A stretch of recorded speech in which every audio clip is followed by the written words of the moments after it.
Sir, auto રિક્ષામાં passenger તરીકે મહિલાઓને બેસાડી ચેનો કાઢી દેવાના મામલા પોલીસે આરોપીની ધરપકડ. મકરપુરા પોલીસ સ્ટેશનમાં 2 ગુના નોંધાયેલ, જેમાં મહિલાઓને રિક્ષામાં બેસાડી તેમની નજર ચૂકવી અને તેમની પાસેથી તેમના સોનાના ઘરેણાં કે જે પણ ઘરેણાં છે એની ચોરી કરી અને મહિલાઓને પછી રિક્ષામાંથી ઉતારીને આ એમોથી આ ઘટનાને અંજામ આપવામાં આવતો હતો.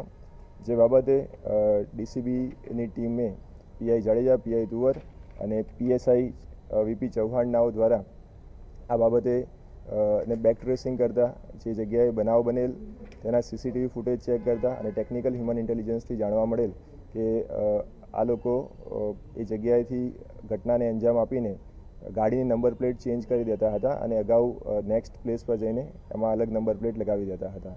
જે બાબતે ટીમ કાર્યરત હતી અને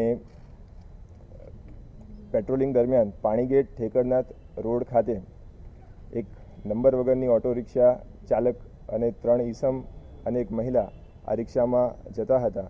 જે દરમિયાન આઈડેન્ટિફાઈડ થતા તેમાં શકીલ ઉર્ફે ઠાકોર ફિરોજભાઈ વોરા, સલમાન ગુલાબ નબી વોરા, જાફરભાઈ મંસૂરી, શિરીન ઉસ્માનભાઈ વોરા આ ત્રણેય પાસેથી 3 ફોન, ઓટો રિક્ષા, સોનાની 2 ચેન મળી આવેલ છે અને ગુનો ડિટેક્ટ થયેલ છે. સર, આમાં જે આરોપી પકડાયા છે પહેલાથી જ રેકી કરતા હતા, કેવી રીતે આખી ચોરીને અંજામ?